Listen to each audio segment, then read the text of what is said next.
Praise the lord. Good morning. మన ప్రభువును రక్షకుడైన యేసుక్రీస్తు పరిశుద్ధ నామంలో యేసుతో అనుదినము అని ఈ పరిచర్య ద్వారా దేవుని యొక్క శ్రేష్టమైన వాక్యాన్ని వింటున్న మీ అందరికీ నా హృదయపూర్వకమైన వందనములు. నా ప్రియ సహోదరి సహోదరుడా, ఈరోజు మనం ధ్యానిస్తున్నటువంటి వాక్యము 124 కీర్తన. ఇది కూడా యాత్ర కీర్తన. ఈ కీర్తనలో దేవుడు ఆయన ప్రజలతో మాట్లాడుచున్న మాట ఇందులో ఏముంది అంటే, దేవుడు మన పక్షముగా మౌనంగా ఉంటే మనం ఏమి చేయగలం, ఆయనే మన పక్షముగా మౌనమైపోతే ఏంటి మన పరిస్థితి అనేది మనం చూసినట్లయితే, దేవుడు ఆయన ప్రజలు అయినటువంటి మన కొరకు ఆయన ఈ భూమి మీదకు ఆయన నిన్ను నన్ను రక్షించడానికి వచ్చిన దేవుడే మౌనంగా ఎందుకు అయిపోయాడు? ఆయన రక్తంతో కొన్నటువంటి విలువ పెట్టి మనల్ని రక్షించుకున్నటువంటి ఆ గొప్ప మహనీయుడు నీ పట్ల నా పట్ల ఎందుకు ఆయన మౌనం వహిస్తున్నాడని అది మనం చూసినట్లయితే కారణం మనం వివరిస్తే, ఏ తండ్రి అయినా తన కుమారుడో లేదంటే తన కుమార్తె ఎవరో బయట వ్యక్తులు వచ్చి వారిని కొడుతుంటుండగా, వారిని తిడుతుంటుండగా, మీ కళ్ళెదురుగుండా జరుగుతుంటుండగా ఏ తండ్రి అయినా చూస్తూ ఊరుకుంటాడండి? బ్లడ్ బాయిల్ అయిపోద్ది, రియాక్ట్ అవుతాడు. ఎందుకు కొడుతున్నావు నా కుమారుని, ఎందుకు తిడుతున్నావు నా కుమార్తె, నేను అడుగుతాము, వారితో పోరాడతాం.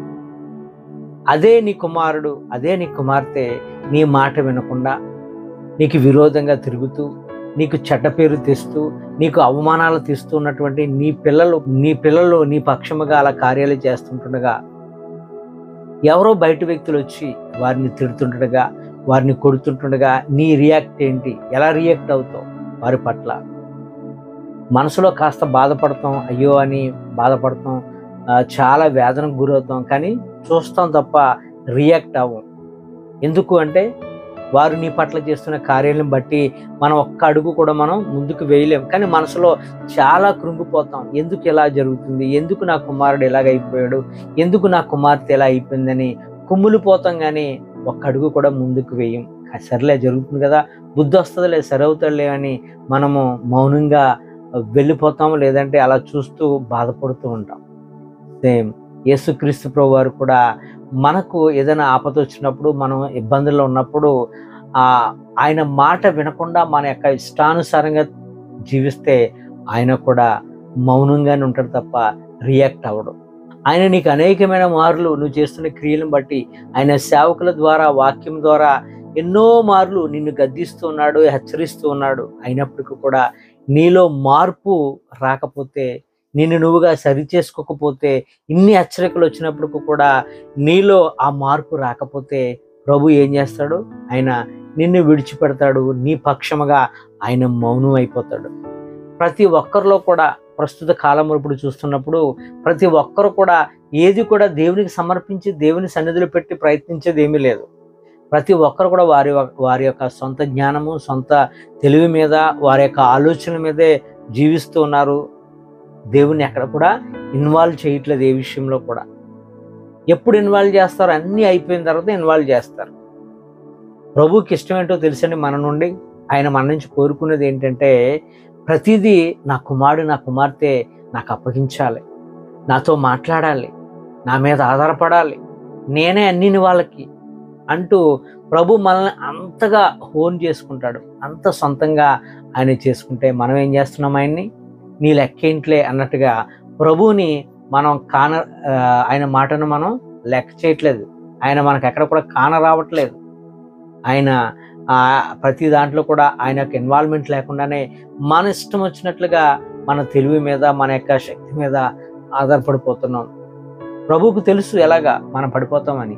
అయినప్పటికీ కూడా అయ్యో నా కుమారుడు పడిపోతున్నాడు కదని ఆయా సమయంలో ఆయన చూస్తూనే ఉంటాడు. ఆయన మౌనంగానే ఉంటాడు తప్ప రియాక్ట్ అవ్వడం. నా ప్రియ సహోదరి సహోదరుడా, రోమిలికి రాసిన పత్రిక 12:19 పౌలు భక్తుడు అంటున్నాడు, ప్రియులారా మీకు మీరే పగ తీర్చుకొనక దేవుని ఉగ్రతకు చోటీయుడి పగ తీర్చుట నా పని, నేనే ప్రతిఫలం ఇస్తానని ప్రభు ఈరోజు మాట్లాడుతున్నాడు. మీకు మీరుగా పగ తీర్చుకుంటే దేవుడు మౌనంగా ఉంటాడు. ఒక మాట జ్ఞాపకం పెట్టుకున్న ప్రియ సహోదరి సహోదరుడా, మనం ఎప్పుడైతే నోరు తెరుస్తామో దేవుడు మౌనంగా ఉంటాడు.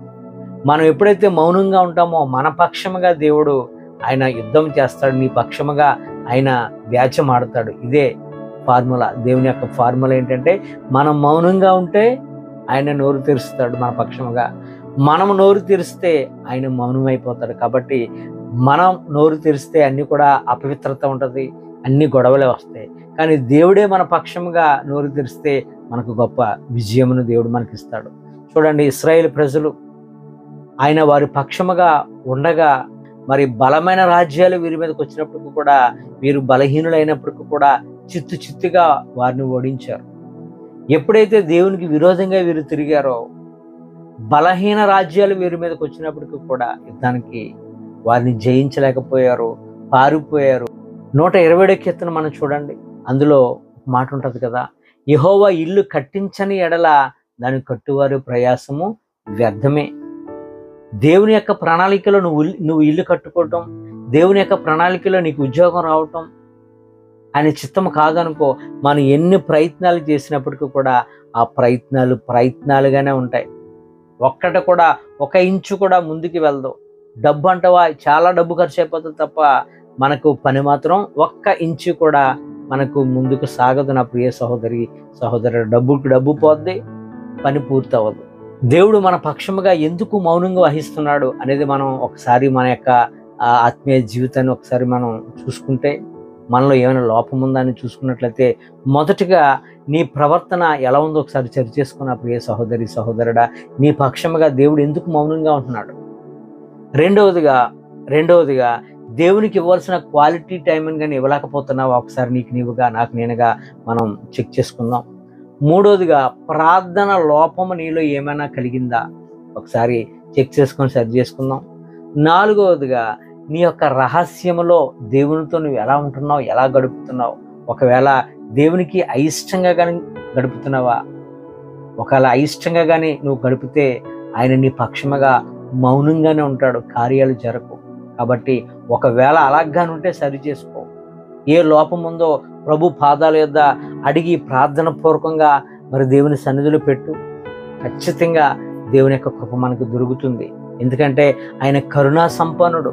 నువ్వెంత దుర్మార్గుడివైనా, నువ్వెంత పాపం చేసినప్పటికీ, ఎన్ని పాపాలు నీ మీద ఉన్నప్పటికీ కూడా ప్రతి పాపంను ఒప్పుకొని విడిచిపెట్టి ప్రభు ఎన్నడూ ఈ పాపం వైపు వెళ్ళను ప్రభు అని నువ్వు ప్రాధేయపడతావు. చూసావు నా ప్రియ సహోదరుడా, నీ ప్రతి పాపమును ఇలా పట్టుకొని అయినా వీపి వెనకాల పారవేసి నీకు నూతన ఆత్మను, నూతన జీవమును, నూతన హృదయాన్ని దేవుడు నీకు నాకు అనుగ్రహిస్తాడు. ఆయన మౌనంగా ఉండడు, మన పక్షముగా ఆయన యాక్టివ్గా ఉంటాడు.